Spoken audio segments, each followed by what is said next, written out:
जालौन जनपद का एकमात्र आश्रम पद्धति विद्यालय अब एनजीओ के हाथों सौंपा गया है।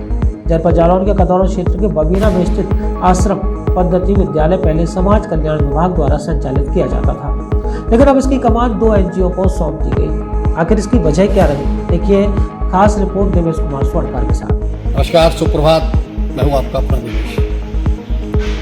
जनपद जालौन का एकमात्र आश्रम पद्धति विद्यालय जिसे समाज कल्याण विभाग संचालित करता था और जिले की शान, अब वो विद्यालय 2 एनजीओ के हवाले कर दिया गया। इसके पीछे की वजह जो सामने आई है, उसके मुताबिक जो समाज कल्याण विभाग द्वारा संचालित किया जा रहा था आश्रम पद्धति विद्यालय है, जिले का पहला आश्रम पद्धति विद्यालय जो कदौरा क्षेत्र के बबीना में स्थित। उस आश्रम पद्धति विद्यालय में कई बार शिकायतें हैं। अध्यापकों की अनुशासनहीनता, बच्चों के प्रति उनका दुर्व्यवहार और विद्युत व्यवस्था का लचर होना से कई ऐसे कारण थे जिनको लेकर बार बार शिकायतें आ रही थी। और इसको लेकर जिलाधिकारी जालौन डॉक्टर चांदनी सिंह ने जब निरीक्षण किया तो सत्यता पाई। साथ ही कुछ अध्यापकों के प्रति जो है उन्होंने सख्ती दिखाई और उनके निलंबन और अन्य जो जरूरी जो है दिशा निर्देश होते हैं वो दिए गए। इसके बाद अब चूंकि सवाल बड़ा खड़ा था, क्योंकि जो है लड़ाई का मैदान, घमासान का मैदान बना हुआ था ये आश्रम पद्धति विद्यालय। कई बार प्रश्न लग रहे थे,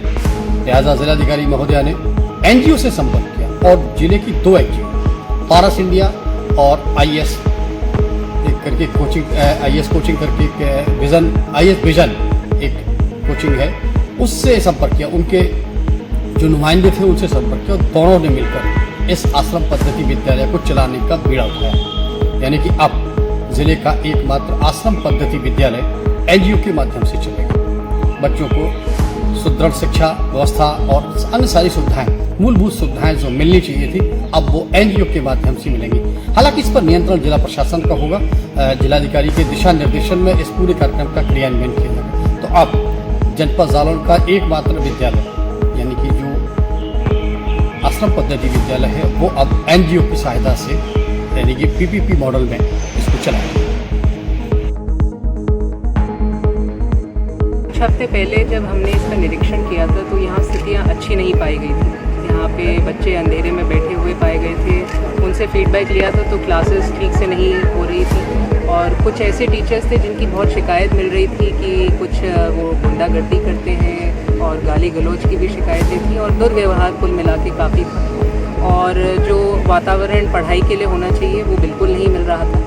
तो इसी को देखते हुए हमने फिर हमारी टीम में हमारे समाज कल्याण अधिकारी और मुख्य विकास अधिकारी, हमारे एसडीएम साहब, सभी ने मिलके ये सोचा कि यहाँ पे इंटरवेंशन जो होना चाहिए पढ़ाई में वो कैसे किया जाए। तो उसी समय हमारी विजन आईएएस के जो फाउंडर हैं अजय सिंह जी, उनसे बात हुई थी और उन्होंने बताया कि उनका एक एनजीओ भी है पारस इंडिया जो इस फील्ड में काम करता है।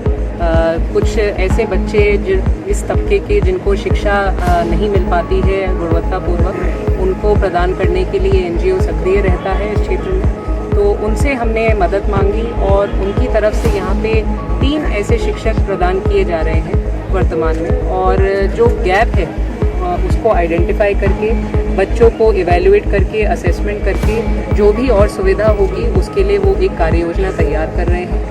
और प्रयास ये है कि अभी फ़िलहाल जो बच्चों की पढ़ाई जो अभी पटरी से उतर गई थी उसको वापस पटरी पे लाना है और जो एक पूरा सेशन है इस साल का वो कंप्लीट करना है और सभी बच्चों को ज़्यादा से ज़्यादा अच्छे परफॉर्मेंस के साथ पास कराना है। मैम, कितने बच्चे थे उस समय और वर्तमान में अब कितने एडमिशन हैं?